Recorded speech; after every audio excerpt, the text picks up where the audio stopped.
नमस्कार मित्रांनो, नवीन ब्लॉगमध्ये तुमच्या सगळ्यांचं स्वागत आहे. तर आत्ताच माझी सकाळ झाली, मी जस्ट उठलो आणि गेस वॉट मी बघितलं मार्केट ओपन करून माझा पोर्टफोलिओ ऑल टाईम हायला चालू आहे. म्हणजे समजते का तुम्हाला, PSU स्टॉकने एकदम राडाच करून टाकला, डायरेक्ट ब्लास्ट. सांगतो आज मार्केट ओपन आहे, शनिवार आहे तरी, कारण सोमवारी मार्केट बंद आहे आणि माझ्या लक्षातच नव्हतं. मी आता उठलो जस्ट, आता म्हणजे वाजलं ते पण लाज वाटली पाहिजे मला तशी सांगायला. आता 1 वाजलं ते पण 1 वाजता मी उठलो आणि बघतो तर काय, ऑल टाईम हाय पोर्टफोलिओमध्ये. तो मी समजू शकत नाही की म्हणजे कसला मॅटर जोरात झाला हो. आणि सगळं PSU स्टॉक आहे. तर अजून पण तुम्हाला सांगतोय, माझा चॅनल खाली दिलाय, लिंक जॉईन करा. अजून पण वेळ गेली नाही, अजून लय काय काय येणार आहे. ठीक आहे, तर सीन असंच आहे. बेसिकली काय माहिती आहे का, आपण काम करत नाही. आपण उठतो 1 वाजता, आपण पैसे लावलं ते पैशासाठी काम करतो, तिकडं वाढते कमी होते. आपण निवांत राहायचं, फक्त एक ठेवायचं ध्यानात की चांगल्या गोष्टीत म्हणजे चांगल्या स्टॉकमध्ये तुम्ही इन्व्हेस्ट असलं पाहिजे. आता कसं सीन आहे ना, ऑल टाईम हाय चालू आहे, त्याच्यामुळे मी काय जास्त बोलणार नाही. आता तिकडं प्राणप्रतिष्ठा आहे, पण आमच्या इकडं पण राम मंदिर आहे. जर तुम्ही माझे ब्लॉग फॉलो करत असेल तर तुम्हाला माहिती आहे की आपल्या इथं पण एक राम मंदिर आहे. तर आपल्याला तिकडं भंडारा करायचा आहे. उद्या परवा आपल्या तिकडं जाणार आहे, फुल एन्जॉय. आणि आजचा दिवस असाच चालू आहे. आता मी काय करतो, पहिल्यांदा आंघोळ करतो आणि मग जेवण करतो आणि मग तुम्हाला मार्केटची सिच्युएशन दाखवतो मार्केट संपताना. कारण आत्ताच दाखवून काय फायदा नाही, परत मग असं व्हायचं नजर लागायची कोणाच तरी पोर्टफोलिओला. त्यापेक्षा मी नंतर दाखवतो. आणि मी कॅमेरात शूट करतोय, कशी क्वालिटी ती सांगा मला. बघा, ही बँक निफ्टीची सिच्युएशन आहे. काय विषय आहे बघा, ही तर वेगळंच दिसतंय, प्लस मायनस. ही चार्टचा तर आकार न उकारच बदलला आहे. ते अचानक मार्केट ओपन झालं ना शनिवारी पहिल्यांदाच, त्यामुळे असला सीन झालाय. तुम्हाला दाखवतो मी झूम करून. अजून बघा, कशाचा काय सीनच नाही. हा 5 मिनिटाच्या कॅन्डलस्टिकचा मी दाखवतो तुम्हाला. म्हणजे माझ्या इथं एरर चालू असला तर मला माहीत नाही, पण हाय विषय असाच आहे सध्या आज दिवसभर. तर आज काय ट्रेडिंग बिडिंग करायला मला पण मूड नाही, मार्केटला पण मूड नाही. दिसतंय तुम्हाला काय सीन चालू आहे मार्केटमध्ये. अरे भाई, क्या हो रहा है. तरी पण आपली लेवल वगैरे का, लेवल रिस्पेक्ट ऑफ लेवल्स. तुम्ही बघा फक्त त्या गोष्टी. आत्ताच जस्ट जेवण करून आलोय मी आणि बघितलं महाराष्ट्र बँकचा पण स्टॉक आहे आपल्याकडे. महाराष्ट्र बँकचा स्टॉक आहे त्या ब्रेकआउटला. तर तुम्ही जर हा व्हिडिओ बघत असला तर consider Maharashtra bank, consider, no buy or sell. फक्त कन्सिडर करा, बघा एकदा चार्ट, अभ्यास करा. तुम्हाला चांगला वाटला तर घेऊ शकता, काय अडचण नाही. मी घेतलाय म्हणून मी सांगतोय, लय मला भारी वाटलं जरा स्ट्रक्चर म्हणून मी घेतलाय. कोणतरी आलं मी बघतो जराशी, बाकीचं नंतर बोलू आपण. बघा, दुपारनंतर मी हा ब्लॉग परत कंटिन्यू करतो. तर आपण शेअर मार्केटबद्दल डिस्कस करत होतो. आजचा पूर्ण ब्लॉग आपण ह्यासाठीच देऊया, कारण आपल्या पोर्टफोलिओनं ऑल टाईम हाईट टच केला आहे. 5% ग्रोथ झाली आज पोर्टफोलिओमध्ये. मला लय भारी वाटलं आज, कारण आपले 22 तारखेला राम मंदिराचा प्राणप्रतिष्ठा पण होणार आहे. त्याच्या शुभमुहूर्तावर एवढी चांगली सुरुवात झाली. फर्स्ट टाईम एकदम ऑल टाईम हाय. मी ॲक्च्युली बुक केलं तर प्रॉफिट एक्सपेक्टेड नव्हतं मला की एवढा ग्रोथ होईल. म्हणजे आता मी ज्यांच्याबरोबर डिस्कस करतो ह्या गोष्टी, तर त्यांना माहीत आहे की माझं एक्सपेक्टेशन किती असतं मंथली. पण आज एक्सेप्शनल हाय लेवलला पोचलं.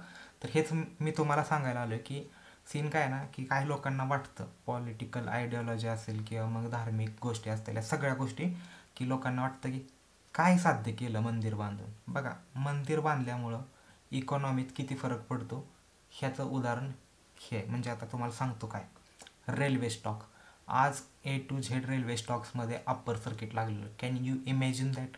अप्पर सर्किट काय असतं माहिती आहे का तुम्हाला? नसेल तर शिकून घ्या तुम्ही, मी सांगतो तुम्हाला. अप्पर सर्किट म्हणजे त्या स्टॉकमध्ये कोण सेलरच नव्हता. विचार करा तुम्ही, म्हणजे समजतंय का ह्या गोष्टी कशा वर्क करते त्या.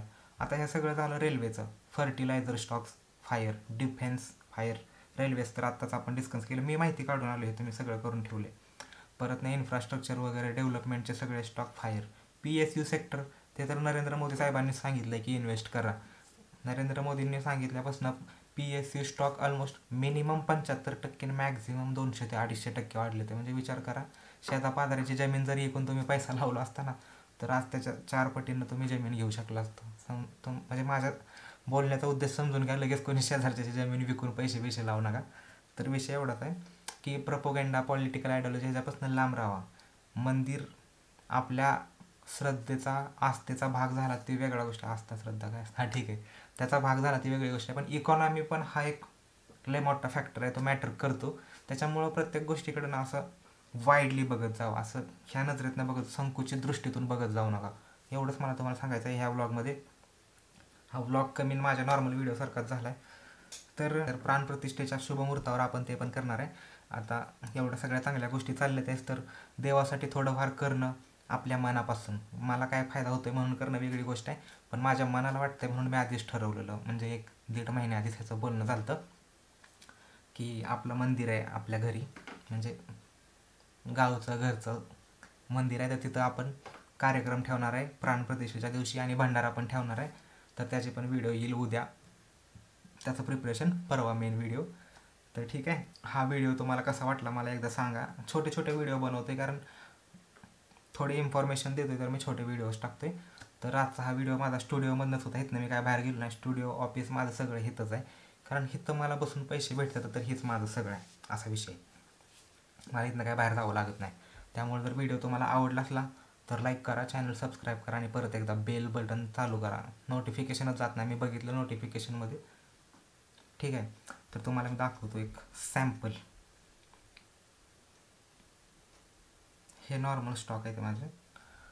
हे बघा, दिसत असलं तर, दिसतंय का नाही काय माहीत नाही. एक स्टॉक आहे ATGL 1000 क्वांटिटी. आज तो शेअर किती वाढलाय जाऊन एकदा बघा. आणि बाकी देतोय मी, ते जाऊन जॉईन करा. काय माहिती आहे का, तिथं जोपर्यंत 500 होत नाही ते ना फॉलोअर्स, तोपर्यंत मी काय टाकणार नाही. 1-2 लोकांसाठी काय टाकू, आणि फ्युचर आणि ऑप्शन करणाऱ्यांनी माझ्यापासून लांब राहा प्लीज. धन्यवाद.